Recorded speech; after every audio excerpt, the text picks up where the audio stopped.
You're listening to the Color Country Podcast, your passport to the breathtaking public lands and tourism destinations nestled in southern Utah and northern Arizona. Join host Stephanie DeGraw and her guests. Welcome to the Color Country Podcast.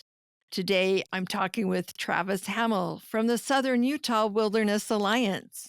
Welcome, Travis. Hey, thanks so much for having me, Stephanie. I'm glad to be here. And tell me where you're located and what role you play with the organization. Sure. So I'm SUA's DC director. So I'm based in Washington, DC, full time. Okay, well, we're appreciating that you've taken a moment with your schedule to check in with us. And I think I would really like to help people understand what we're going to be talking about today is the America's Red Rock Wilderness Act. And it involves public lands in Utah. And maybe we could just start out with basically what is that Red Rock Wilderness Act and maybe how long they've been working to try and get it passed as legislation. Sure. It's a great question. And I think the importance of thinking about America's Red Rock Wilderness Act, which we also refer to as the Red Rock Bill, this piece of legislation is really the guiding force for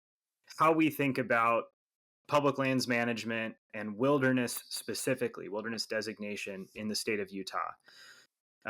The legislation itself was built out of a collection of Utahns that came together in the 1980s and had seen the work that the Bureau of Land Management had done in figuring out what should qualify for wilderness in Utah. And we, this collection of people discovered that really the BLM had not done due diligence to ensure that the proposed wilderness areas in Bureau of Land Management lands throughout the state of Utah, the areas that should qualify for wilderness, many things were left out.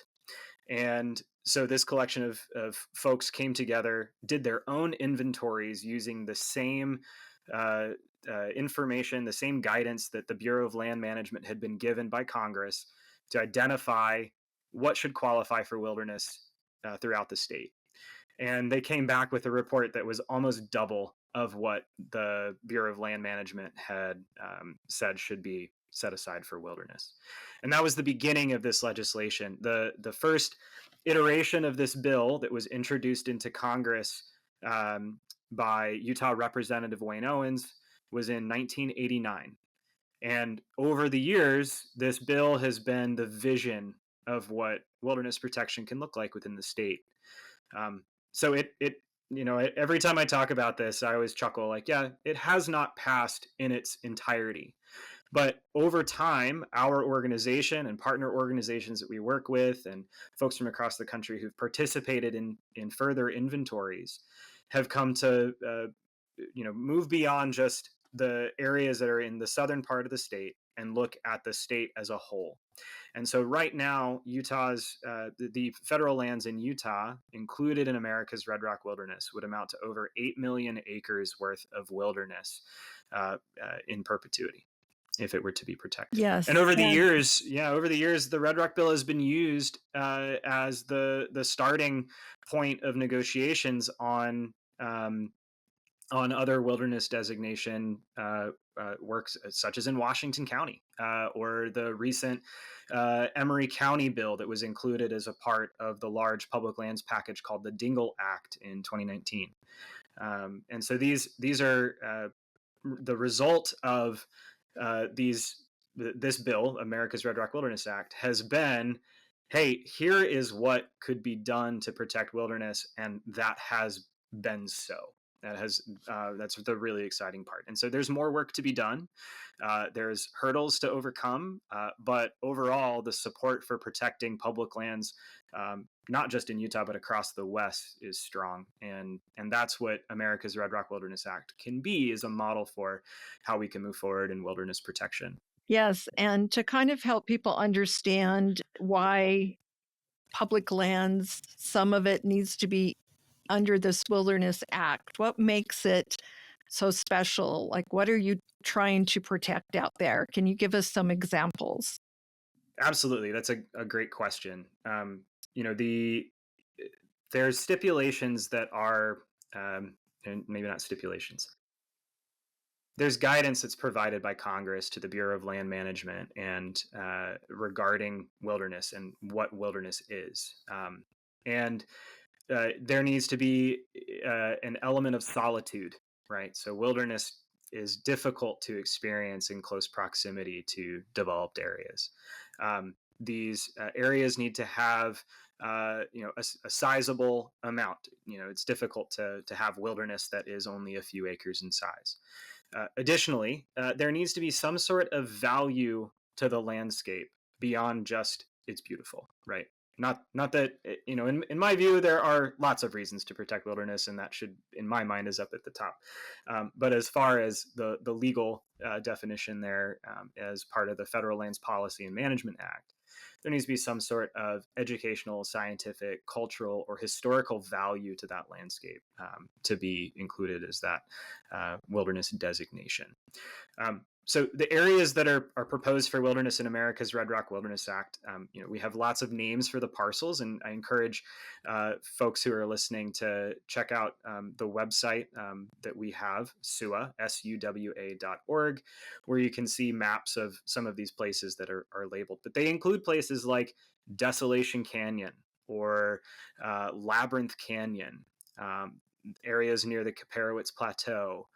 These are all places that in Utah, there's such a wide amount of different types of places that are included, whether it's small canyons with rivers or wide open spaces like those in the West Desert, or mountainous areas that are up towards the Uintas or in the Deep Creek. I mean, I think these are really great examples of just why wilderness designation is so important, is because there are so many diverse places to be able to protect both the flora and fauna in the area, the intact ecosystem interconnectivity, as well as the cultural resources that are all throughout the region.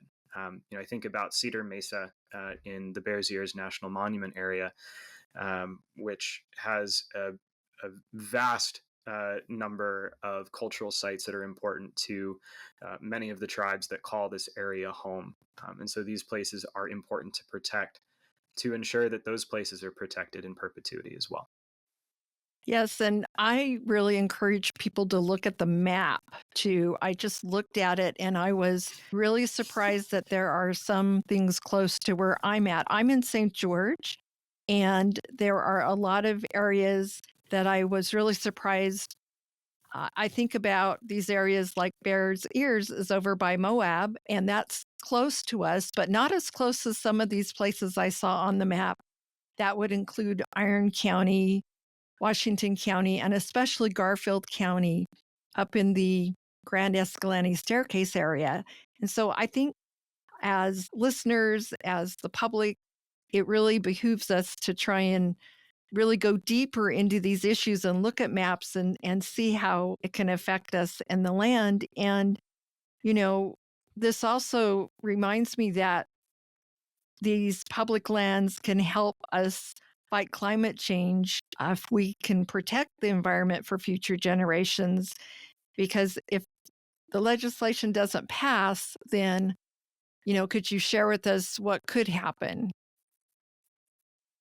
Sure. So, I think as far as like if the legislation doesn't pass, again, I think it's more of a messaging, a starting point in negotiations on future wilderness bills or future wilderness designations that are made. But, we would love to see the entirety of the bill pass, right? But the risk that is here is that Utah has some of the most amazing places that are unlike any other. I'm a military kid. I grew up with a military family that moved all over the place. And we were blessed with being able to live in Idaho Falls and visit Utah often. And then in the places that we lived, I ended up moving cross country many times, and Utah was always at the top of our list for places that we wanted to go. And I have been to Utah for recreation since every year since I was maybe 10 years old. And so seeing these places protected um, in perpetuity for recreation, for climate, for the cultural resources, is because there's nothing else like it out there. I think the most important aspect as far as like thinking about climate, we think about how places that are heavily forested, that have lots of trees, like that's a good carbon sink, like they're holding lots of carbon in the ground and stuff like that. And that is true. But the desert also holds carbon. The desert ecosystems. I think it's funny. The background on my computer right now is Factory Butte, in which is just a really cool spot. But there are places just like that all across the state that have cryptobiotic soils that are extremely sensitive to off-road vehicle usage. Wilderness designation precludes the use of off-road vehicle use in those areas because it would protect the ecosystem in that area. And the areas that are proposed in America's Red Rock Wilderness Act, and forgive me here, I'm trying to remember from memory, and my memory is not serving me super well at the moment, but over 200 million metric tons of carbon are kept in the ground within the areas that are included in America's Red Rock Wilderness Act. And so to ensure that we are addressing the climate crisis, we also have to think about the things that nature can do and is currently doing, and protecting those places so that nature can continue to do the thing that it's supposed to do, the thing that it's excellent at, and that's addressing those issues in a natural way. Thank you. That's a great explanation. And protecting this land is really going to benefit a lot of people. Besides, like you're saying, it helps the earth retain what it's supposed to do. Let's talk about, of course, it's great for the hikers and families and nature lovers. And maybe we could talk a little bit about how protecting these lands helps the local economy. I mean, some people are wanting the public lands open not only for ATV rides, but they say, oh, well, we need to have the lands open for the economy. But certainly there are probably things that an economy can still benefit from a piece of public land, even if it's protected. Maybe you could talk about that. The local economy aspect is really important. I mean, think about my family. As a kid, we came to Utah, to the places in Utah. St. George was my first experience actually in Utah. Before we had moved to Idaho, we had gone to St. George as our entryway towards getting to Bryce and Zion National Parks. Those are places that we probably would not have been had it not been for the public lands that exist in that area. And, I think there's a common misconception out there in some of the opposition groups to wilderness designation, and the perception that those groups, or the supporters of those groups, might have of SUA. We are not out there to close everything out, because that's just not true. We're looking for balance in how we manage federal lands to help, whether it's for recreation or for preservation or for cultural resources, or for local economy usage, or for just all of the above, right? And the areas that we have identified for wilderness designation are areas that are already close to a lot of these protected places. That map that we were talking about earlier, if you take a really close look at it, the vast majority of America's Red Rock Wilderness Act is near the national parks in the southeastern portion of the state, near Arches and Canyonlands and Capitol Reef.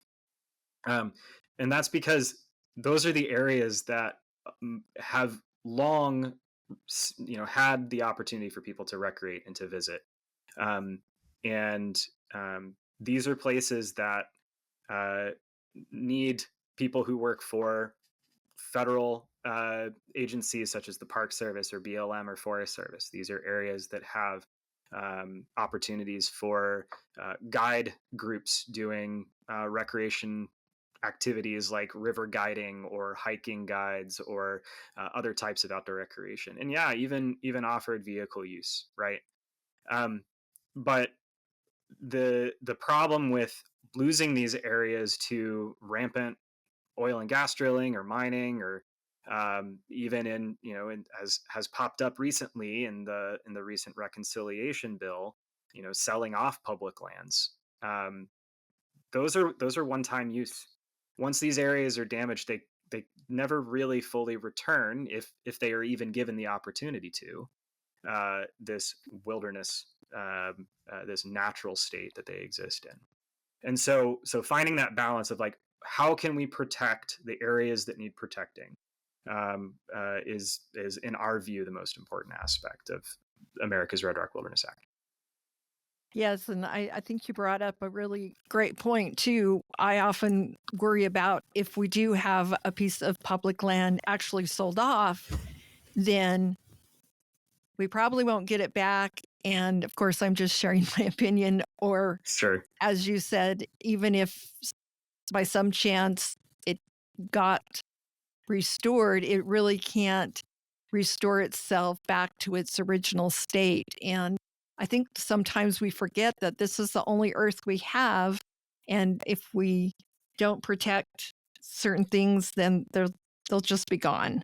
And I wanted to ask too, as a concerned citizen, is there anything that we can do to protect those lands or support the bill?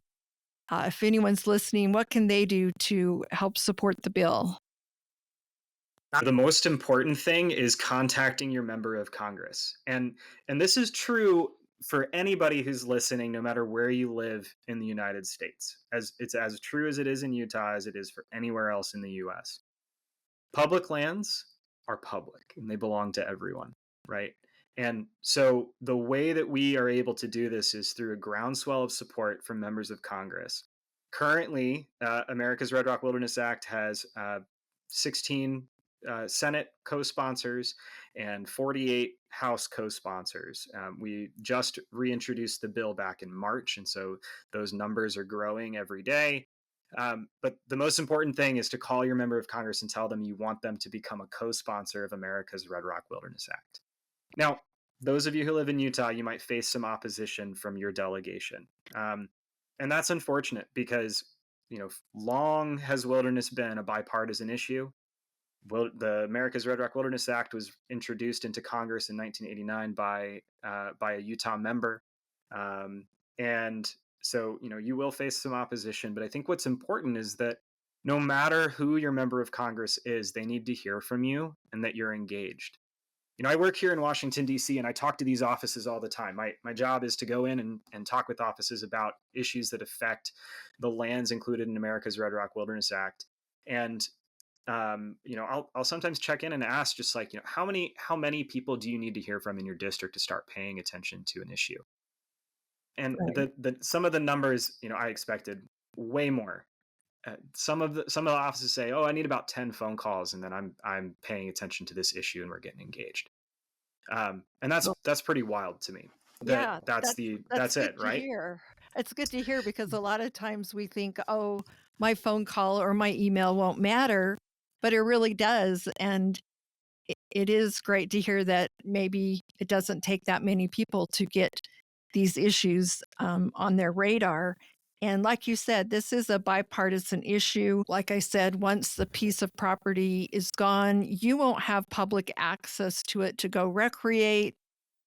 And certainly then it is threatened by possibly being destroyed from what it was in its natural state. I will say this too: is there's more than just calling your member of Congress. It's telling your friends and family about the issue. It's educating yourself on the things that are happening, and if you're really interested, connecting with our organization or some of our partner organizations. On getting involved, we have opportunities for people to tell people that live in their community about the issue. So if that's something of interest, folks should visit our website and get connected with the grassroots organizers who we have that work to make sure that people know about the issues. Absolutely. And I think you're right. That's the best defense is an educated mind, actually, not Right. really sit there and listen to media or social media, go research, find out all sides of the issue and find out how you can speak up and protect these public lands. Thank you, Travis, for your time today. We've been talking with Travis Hammil. And thank you for listening to the Color Country Podcast. I'm Stephanie DeGraw. You've been listening to the Color Country Podcast. Enjoy your public lands and remember to leave no trace.